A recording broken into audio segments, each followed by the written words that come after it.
troopers. He's out of Jamestown. What we do, why we dress different, is we're instructors in defensive tactics. What defensive tactics is basically anything outside the firearm to protect yourself. Right? So hand-to-hand combat, all right? Cuffing people, baton, taser.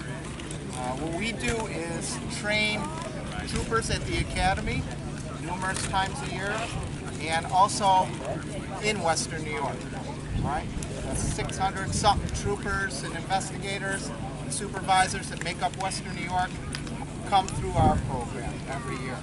We try and keep them up to date on things that are changing out there.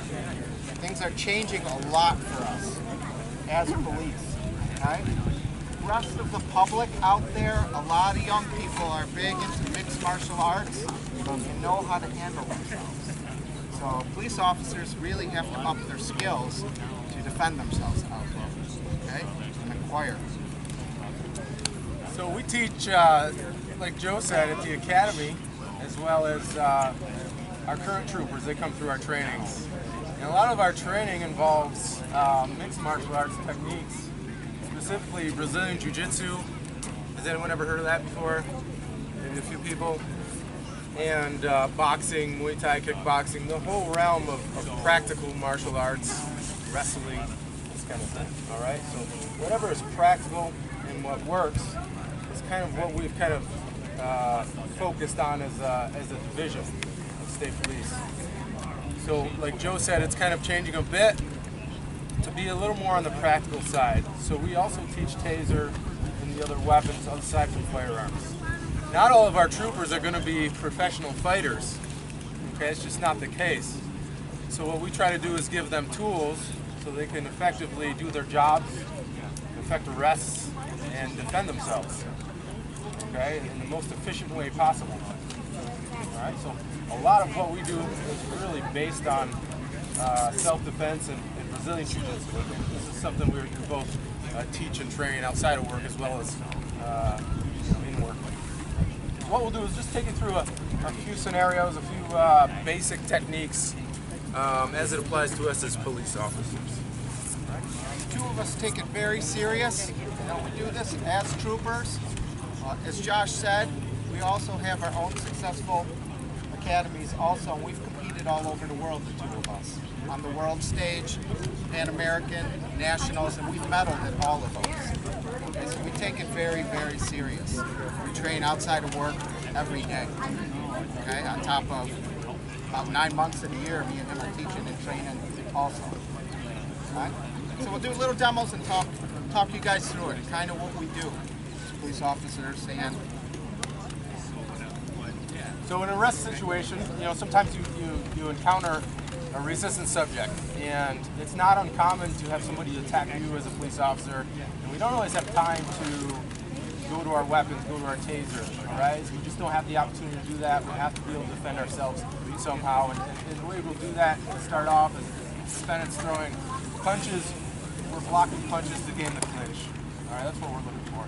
Get in, close the space without getting hurt, get our hands on the bad guy, all right? Hands up and ready.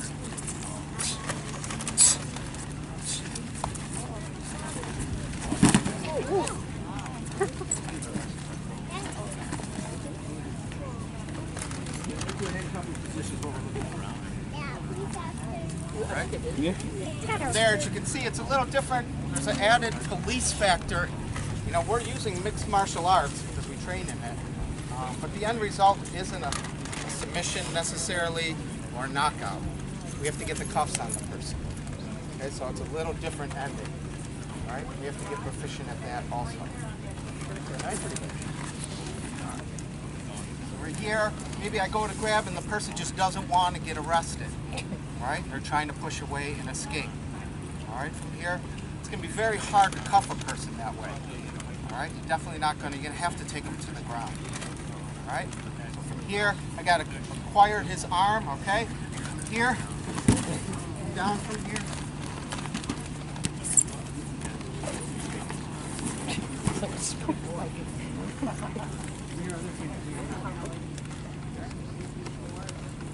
as an example, we try everything we can. Obviously, we can get injured in this process. I was going to ask you how many times you get injured. It can happen. It has, especially on concrete. Here, we're in a safe environment. We're both highly trained, and we have the mats on grass. Okay, on the side of the road, it's on concrete, or maybe in a tiny house hallway.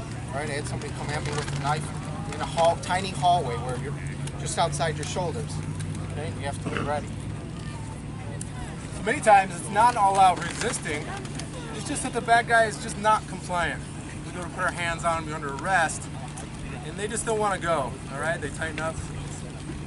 You know, just kind of in between fully out resisting and being compliant. All right. There are several techniques we can go to bring the person to the ground. Okay, so we'll just do a simple wrist throw here. Okay, manipulate the wrist, we step in, throw. Okay, right from there to handcuff on your belly. All right, go to our handcuffing position. We either use pain compliance with wrist control. Give me your other hand. All right. So what's important at this point is that we talk to the person, let them know what's expected of him. All right, rather than just trying to punch the person or crank up his arm. By him feeling the pain, he knows what he's supposed to do. Hopefully he does it. All right.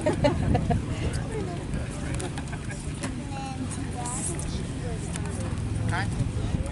Like he said, the end result is nobody gets injured. Okay. But you have to do what you need to do to protect yourself. A lot of these people are here to, sad to say, end us, to escape. Okay. So definitely, you're going to have some aggression. All right, I know some people look online and they think certain things, but your life's on the line, okay? This person made a very desperate decision. All right, they're not going to get arrested. They have to finish you to get away. All right, so you need to do what you can. Yes, we do not want to injure them, okay? But, I mean, it is violence. All right, you have to do what you need to do to stay safe. Okay? Sometimes you have a bigger opponent. All right? I know you're saying you're so much bigger than him. I know that. But just pretend, everyone. Okay? Like he's so strong, he probably doesn't even need this stuff. I know. But we're gonna do a little, make-believe world here. Okay? So you got a bigger guy that comes at you, and I'm losing the battle. He's out strengthening me. So from here, I come. Okay? And I obtain control. All right? Okay, so from here, all right, I want to get him. I can't cuff him from here, and it's a battle. All right, so I want to control him, come down, close that space so his strikes don't affect me. Okay, I can't strike from here, but what I really want to do is get him on his back and cuff so the fight doesn't keep on going. All right, so from here I'll come, acquire his arm. This protects me too. All right, from here, step up, get him on his stomach. All right, if he's not giving me his hands from here, all right, I'll clear away. Give me your hands, give me your hands. Boom, roll it. As Trooper Ross said, go to pain compliance, all right? This guy is not compliant. Here, give me your other hand, give me your other hand. Go to cuffing.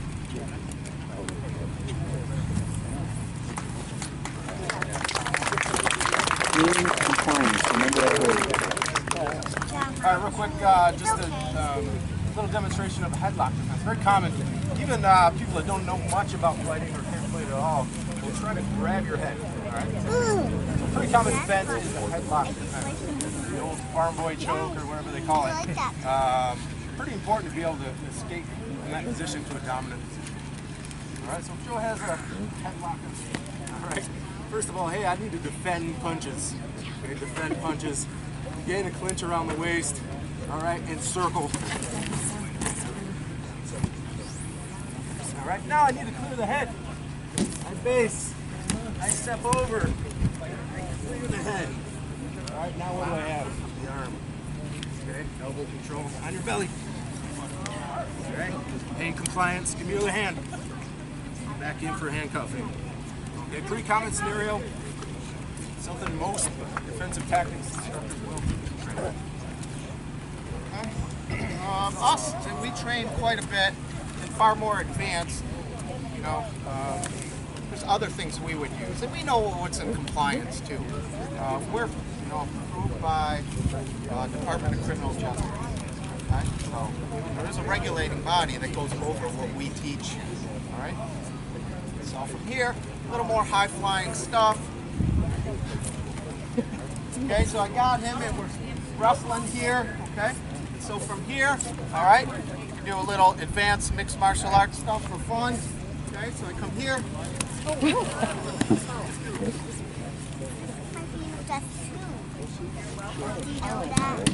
Choke. And then from here, let's say I don't get any choke. All right, I'm in trouble. I gotta stay safe. Okay? I gotta get some space from here. Oh. Okay. Here, I can come over. All right. Get on your stomach. Get on your stomach. Okay. I got control of the arm. Transition from here to the other. All right. All right. Did he get choked? So No, he didn't get choked. those are hopefully on the side of the road how you want it to happen. Okay. So sometimes it doesn't happen that easy. We're used to going against pro fighters every day. All right, sparring. So it's a little easier for us, but we try and get our guys to that proficiency as much as we can. With some basic skills against these trained people. You want America's Got Talent. If there's a geriatric version. Any questions? How about somebody that doesn't feel pain? Right? Yeah, it's totally possible. Drugs and stuff that fits. We'll go through the school and there'll be generally one or two of the instructors, they just don't feel the pressure points. It's totally possible. That's why we have to mechanically be able to manipulate their body. So I can't, there's several pressure points that we'll use to gain compliance, may or may not work. If somebody's really intoxicated or on drugs, you could probably count on that not working. Okay? So mechanically we have to manipulate the body, get them to a handcuffing position. We don't always have to rely on that pain compliance. So for example, pain compliance. We use pain compliance to give you a hand behind the back, right? If we had one hand behind the back, all right, we rolled it out, we're here, but he's still tucking that other hand in. This is probably the most common scenario that we find that officers have trouble with. All right, they end up piling on this guy. Give me your other hand, it's not working. We have to mechanically be able to pull that other hand out. I use my position to keep his hand in. I won't do it to him to save his shoulders. All right, we're using the lateral head displacement technique to gain space. Okay, right now I can reach in and grab the forearm. All right, and start to roll that thing out. Pop it out of there. That's one of a few that we use.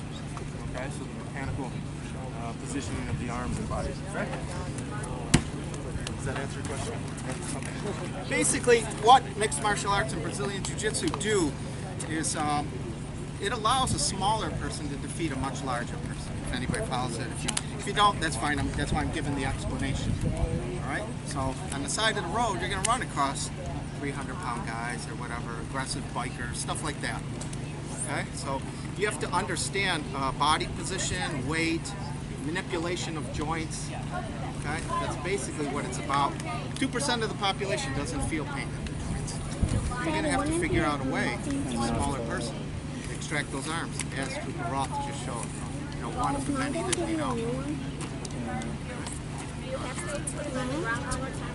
If they're resisting, yeah, if they're compliant, we just have them turn around and we cuff them. You can't get it, Mom. No, that is a large percentage of our arrests.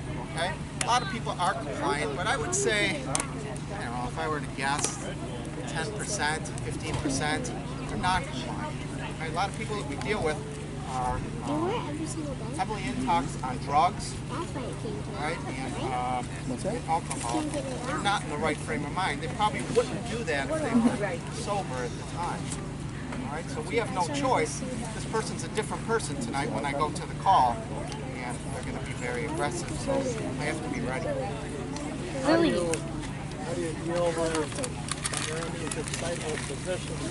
The adrenaline takes over. You can be dealing with someone with a high level of adrenaline. Yes. A huge amount of stress.